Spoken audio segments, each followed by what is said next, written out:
أعوذ بالله من الشيطان الرجيم.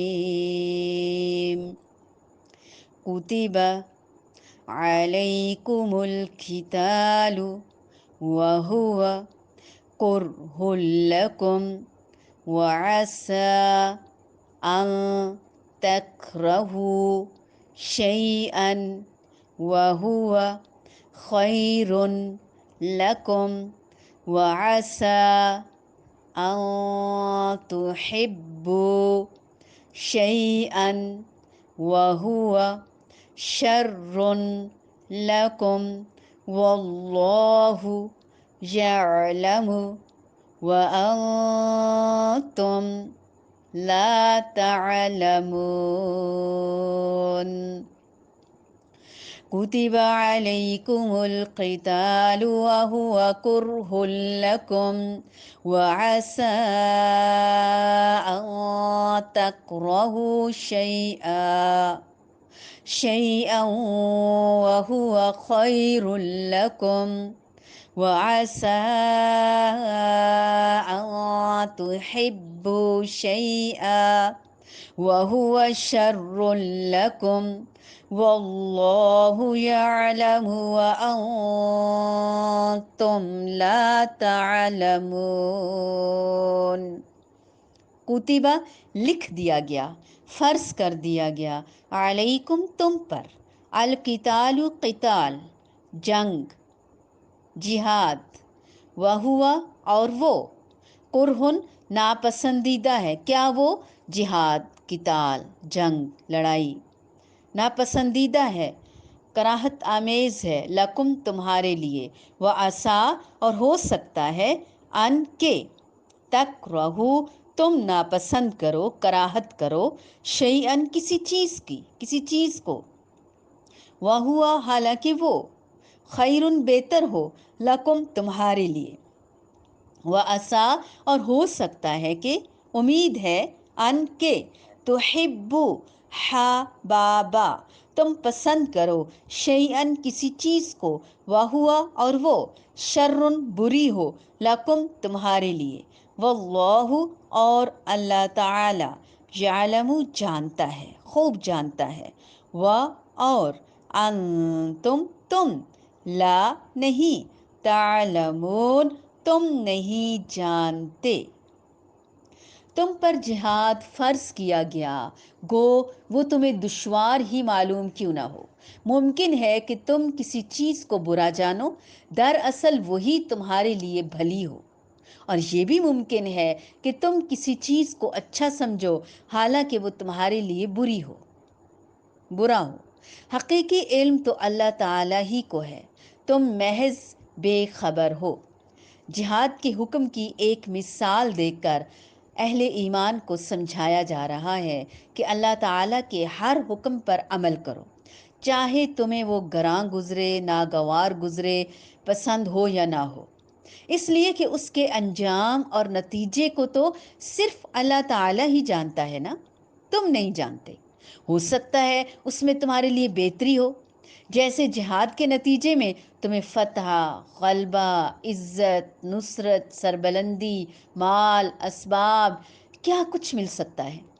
اسی طرح تم جس کو ناپسند کرو، تم جس کو پسند کرو، یعنی جہاد کے بجائے تم گھر بیٹھ جاؤ، تم محنت کرنے کو پسند ہی نہ کرو، اس کا نتیجہ تمہارے لیے خطرناک بھی ہو سکتا ہے. دشمن تم پر غلبہ پا سکتا ہے، غالب آ سکتا ہے، تمہیں ذلت اور رسوائی کا سامنا بھی کرنا پڑ سکتا ہے. تو زندگی کا اہم ترین اصول نوٹ کر لیجئے. زندگی میں مختلف طرح کی سچویشنز آتی ہیں، کبھی کوئی ایسی سچویشن آ جاتی ہے جو ہم کو بالکل بھی پسند نہیں ہوتی. ہو سکتا ہے کسی پیرنٹ نے کسی بچے کو زبردستی پڑھنے کے لیے بھیجا ہو ہمارے پاس، یا آپ یہ کہتے ہو کہ کیا مصیبت ہے، اتنے میسیجز آتے ہیں، ہمارا موبائل ہینگ ہو جاتا ہے، خواہ مخواہ کا یہ میسیج آ جاتا ہے ہمیں روز. اکثر آپ سنتے ہی نہ ہوں، اور کسی دن آپ سنیں یا آپ سے پوچھا جاتا ہو آپ نے سنا ہے نہیں، آپ نے سنا ہے یا نہیں، تو اچانک پھر ہم شرمندہ ہو کے سننے بیٹھیں تو ہمیں اچھا لگنے لگ جائے.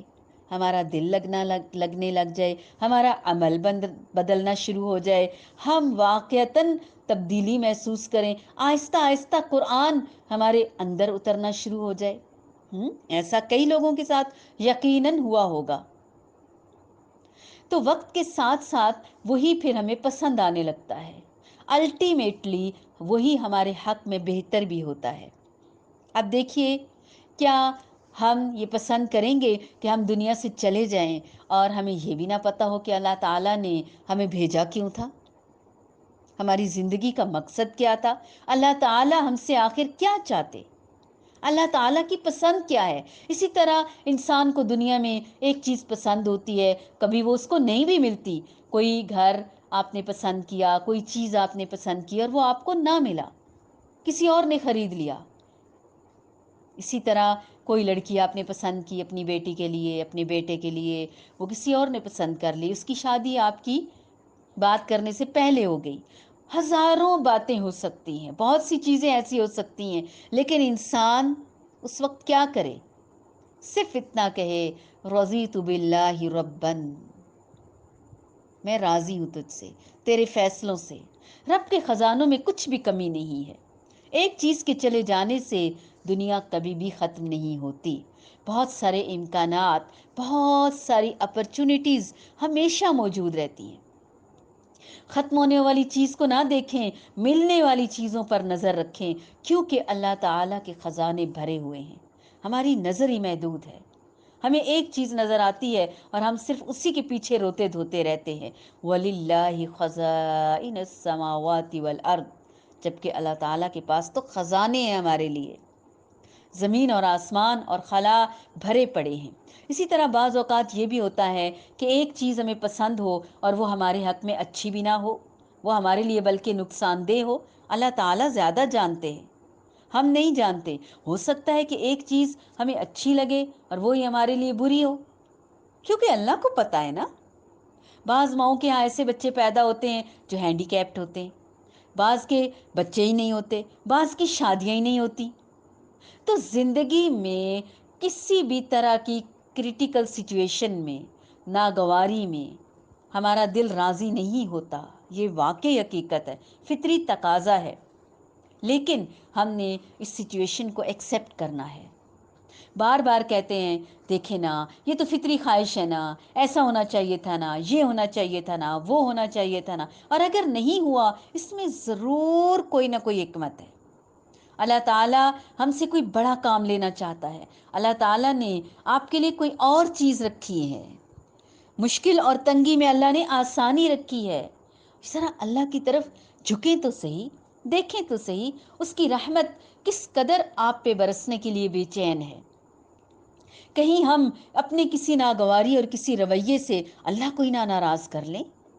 مومن کا تو ہمیشہ یہی رویہ ہوتا ہے، جب کوئی چیز اس کی زندگی میں اس کی مرضی کے خلاف آتی ہے، وہ کبھی ہمت نہیں ہارتا، وہ ہوپ فل رہتا ہے اور وہ گریٹفل رہتا ہے۔ یہ دو رویے، یہ دو کی ورڈز ہیں، یاد رکھیے، ہوپ فل رہنا اور گریٹفل رہنا۔ جو شخص ہوپ فل بھی ہے، پر امید بھی ہے اور شکر گزار بھی ہے، گریٹفل بھی ہے، پریشانی اس کے پاس کبھی نہیں پھٹک سکتی، پریشانی اس پر کبھی حملہ نہیں کر سکتی۔ یہ دو بہت بڑی نعمتیں ہیں۔ فوراً اللہ تعالیٰ کے پاس پائے جانے والے بہترین امکانات پر ہم نظر رکھیں گے، اور اگر ایک کوئی چھوٹی موٹی چیز ہم سے کھو گئی، کوئی بات نہیں، ہم ہزاروں ان چیزوں کو دیکھیں گے جو اللہ تعالیٰ نے ہمارے لیے وقف کی ہوئی ہیں۔ كُتِبَ عَلَيْكُمُ الْقِتَالُ وَهُوَ كُرْهٌ لَكُمْ وَعَسَىٰ أَن تَكْرَهُوا۔ اب یہ سوچتے ہوئے ہم نے سب سے بڑا جہاد اپنے نفس کے خلاف، غیر ضروری، غیر اسلامی خواہشات، نفسانی خواہشات کے خلاف جہاد کرنا ہے۔ سرحدوں پہ اگر نہیں بھی ہم لڑ رہے، کم از کم شیطان کی ان سرحدوں کو تو پار نہ کرنے دینا۔ شیطان کے ساتھ تو ہر سطح پر، ہر محاذ کرنا ہے ہم نے، ہر جگہ اس سے جنگ لڑنی ہے اور اسے ہرانا ہے ہر قیمت پر۔ كُتِبَ عَلَيْكُمُ الْقِتَالُ وَهُوَ كُرْهٌ لَكُمْ وعسى أن تكرهوا شيئا وهو خير لكم، وعسى أن تحبوا شيئا وهو شر لكم، والله يعلم وأنتم لا تعلمون.